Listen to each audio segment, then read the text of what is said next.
Moja ya vitu vilivyokuwa vimepata headlines siku ya leo ni miongoni mwa kitu ambacho kimetokea kwa wakili Peter Madereka. Wakili wa kujitegemea Peter Madereka ameachiwa kwa dhamana leo Jumatatu Agosti 17, 2026 baada ya kushikiliwa kwa takribani siku 3 katika kituo kikuu cha polisi Central jijini Dar es Salaam. Kuachiwa kwake kumekuja baada ya taratibu za dhamana kukamilishwa na jeshi la polisi. Madereka amedhaminiwa na watu watatu akiwemo wakili Paul Kisabo kutoka mtandao wa watetezi wa haki za binadamu Tanzania THRDC pamoja na ndugu wengine wawili.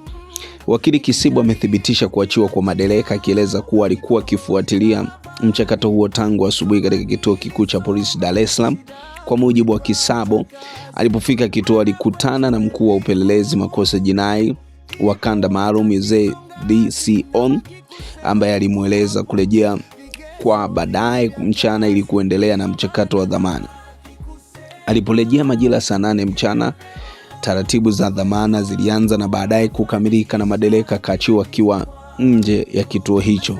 Kisabo amesema hatua hiyo imewezesha kuendelea na taratibu nyingine za kisheria wakati Madereka akiwa nje kwa dhamana. Mjadala ulikuwa ndani ya masaa 24. Kuachiwa kwa Madereka kunakuja wakati kukiwa na mjadala kuhusu muda ambao mtuhumiwa anatakiwa kushikiliwa kabla ya kufikishwa mahakamani. Kwa mtazamo wa upande wa Madereka, wakili Kisabo amesema anaamini mteja wake hakufikishwa mahakamani ndani ya muda wa masaa 24 kama unavyodai sheria ilivyoeleza katika mazingira husika. Hata hivyo, kwa wakati huo kipaumbele cha mawakili wake kilikuwa kuhakikisha Madereka anapata dhamana ya polisi na kuwa nje, huku hatua nyingine za kisheria zikiendelea. Madereka alikamatwa Agosti 14, 2026 majira saa 9:30 alasiri akiwa katika viunga vya Mahakama Kuu Division ya rushwa na hujumu uchumi Mikocheni B, Dar es Salaam. Wakati akikamatwa alikuwa akitekeleza majukumu yake ya kitaaluma kama wakili. Kwa mujibu wa maelezo yaliyotolewa na jeshi la polisi, Madereka alishikiliwa kwa tuhuma zinazohusishwa na kudhalau amri zilizotolewa na Mahakama Kuu Division ya makosa ya rushwa na hujumu uchumi. Amri hizo zilitolewa Julai 27 na Agosti 13, 2026. Kukamatwa kwa Madereka kulizua mjadala mkubwa sana miongoni mwa wadau wa kisheria wa haki za binadamu, hasa kutokana na mazingira ambayo tukio hilo lilitokea.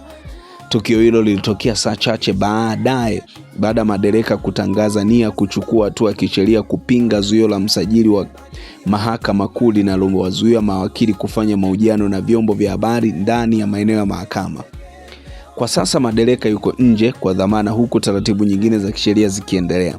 Tukio hilo linaendelea kufuatiliwa kwa karibu kutokana na masuala mapana yanayogusa haki za mawakili, utekelezaji wa amri za mahakama, taratibu za kukamatwa na kushikiliwa kwa watuhumiwa, pamoja na uhuru wa kutoa maoni katika mazingira ya mahakama.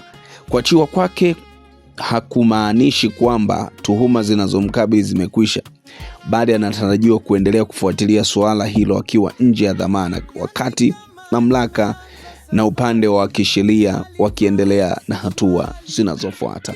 Tafadhali usiache kusubscribe hapa DMR Vision TV. Kila siku, kila hatua tunahakikisha tunakupa kile ambacho